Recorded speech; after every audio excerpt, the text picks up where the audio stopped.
Cozy Cinema, our new series where we watch cheesy holiday-themed movies. and then talk about it. We will only watch the first 30 minutes of the movie. And then, if we've never seen it, we'll make predictions about what we think will happen.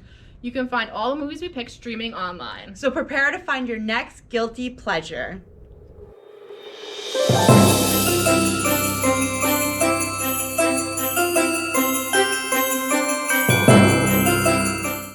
Hey everyone, it's Miss Katrina. And Miss Sam. Today we are going to do the movie Midnight at the Magnolia. So, you want to start or you want me to start? We start off with two very different people. There's a woman, and she's up getting ready.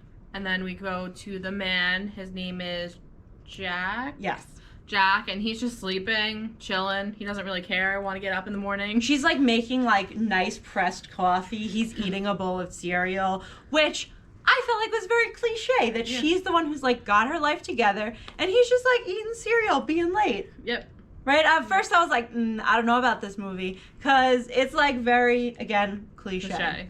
But anyway, they both work in Chicago. They are radio talk show hosts, which, like, I forgot still even exists. They're very good family friends, like old time from when they were babies. I think teenagers, they say they've been friends like with. So they talk about their Christmases on the show. They talk about Christmas at their families. And then they say that every day after Christmas, they go to the Magnolia, which we later find out is like a club, like a jazz club. That's and owned by their parents. Yes, their dads own it. Both their dads own it together, and they all do dinner together as like one big happy family. So they both talk about if they're going to bring their significant others or not.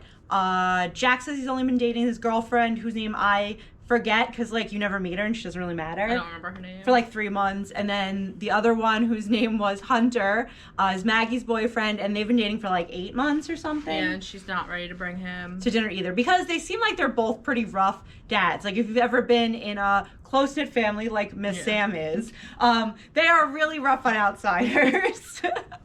So I understand, like I kind of get where they're coming from. Like maybe I don't want to subject them to my crazy mean family because they'll probably never come back, which I must admit has happened to me before. So anyway, we meet Maggie's boyfriend Hunter, who loves sweater vests, which I thought was like a great touch. Very super geeky. Kind of seems like he's obsessed with her and doesn't understand why she doesn't like him as much as he likes her. He's just like lame. Like again, there's nothing wrong with super geeky dudes who are obsessed with you. Like that is like the dream right there. But he's just like lame. He's just super lame. So Hunter is kind of sad that she's not bringing him to day after Christmas dinner. He finds out through their radio show, which is also based on relationships, which these two don't seem to have together at all. For giving advice, relationship advice. But I would not listen to them. I mean, I guess they give good advice because they have a lot of listeners. That's true.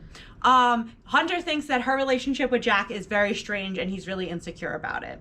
So they find out at the beginning of the show that satellite radio wants them to bring their radio show to national news or national radio. So they have an audition the next day.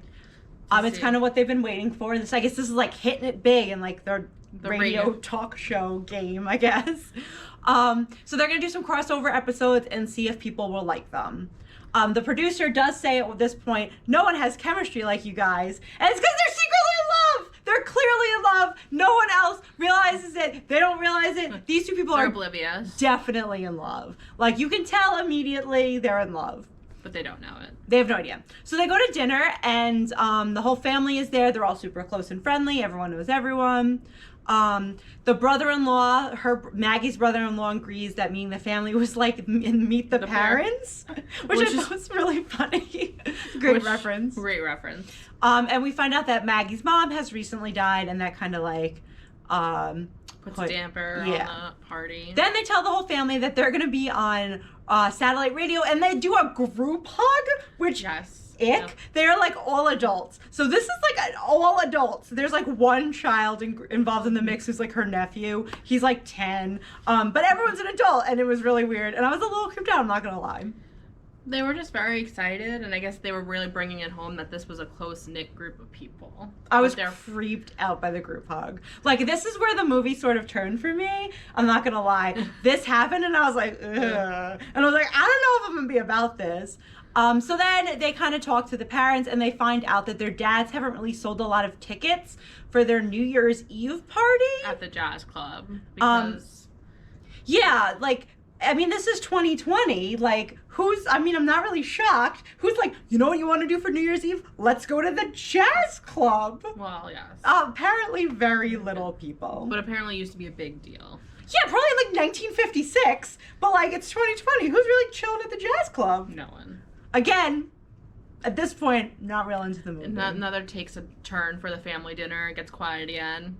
It does. It definitely puts a damper on dinner when they're like, no one wants to come to our club. And we're not talking about it. Yeah, like we don't want to discuss it. Okay, so then we're back on their show and they're giving advice again. And it kind of like proves like how different they are as people. Yeah. You know, like definitely setting up the like, she's so straight-laced and he's a big like lazy joker kind of situation.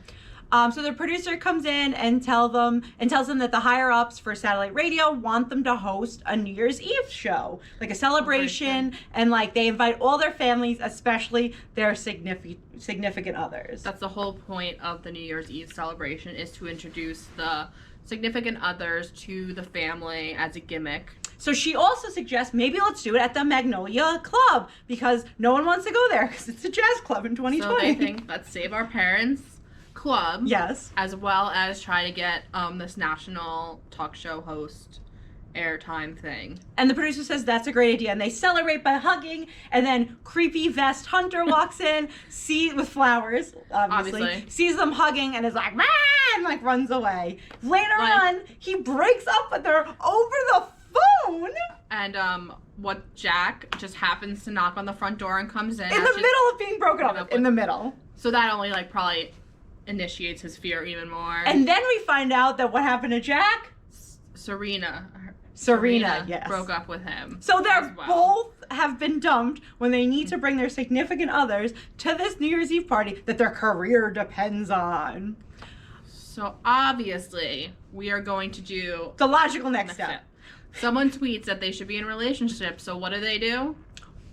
Fake relationship. Well, this is what we've all been waiting for, though. Like, we knew this was coming. We were like, how's it going to happen? At first, they have significant others, so I was like, how are they going to be in a fake relationship? But of course, here we go. Maybe revenge? Nope. They need to further their satellite radio careers. And save the jazz nightclub. And then they decide that, like, at the end, we're going to break up and say, like, we didn't want to ruin our friendship. And that's why they broke up. It's, like, amicable kind of thing. And, like, Jack is gung-ho for this. He's all about it, thinks it's a great idea. And Maggie's a little like, maybe not. But then she does agree to it because, like, she's gotta. The best part, though, of the whole intro was when they were like, we should kiss. Like, we should have the producer find out we're dating. Like, let's just, instead of just telling her, like, two adults. We're gonna get caught kissing. In the middle of, like, an office. And Maggie goes, like, on the mouth.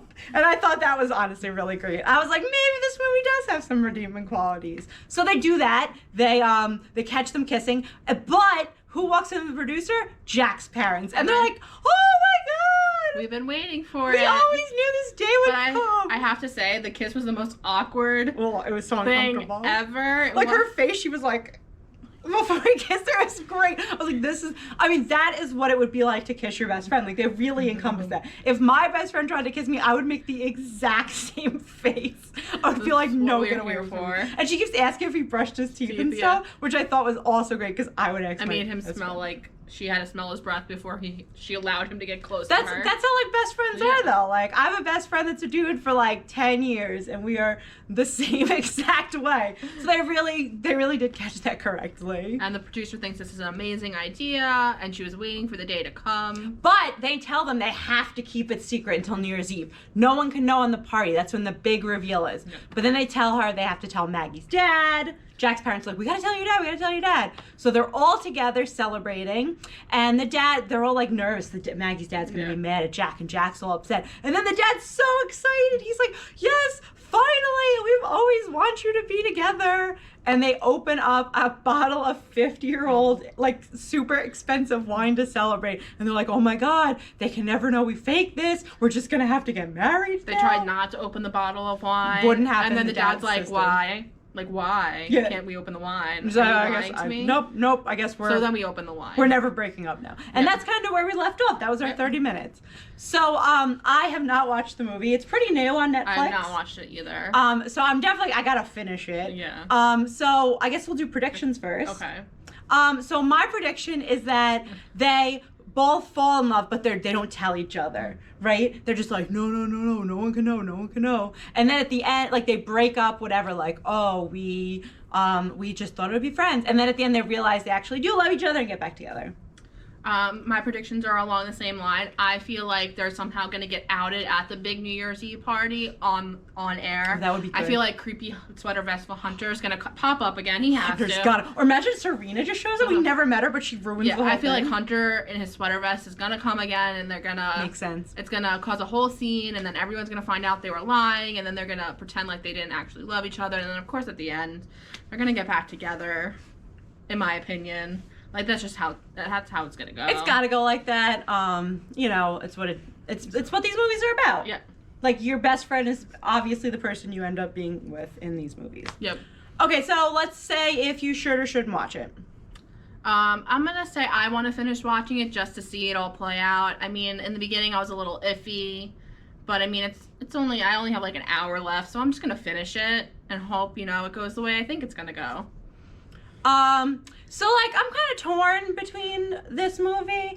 It was, like, kind of lame. I feel like it's super, super cliche, which generally I love. But, like, I feel I sometimes have a problem with, like, the fake dating is cool, but, like, they've been best friends for, like, 20 years. You'd think they would have figured it out by now. Like, guys and girls can be friends, and they can be best friends. They don't always have to, like, fake date and then fall in love.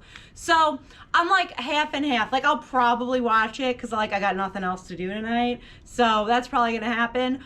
But, at the same time, like, it depends what you're in for. You're in for some, like, really cliche trash where you know where it's going to end. Go for this. If not, move on, find something else.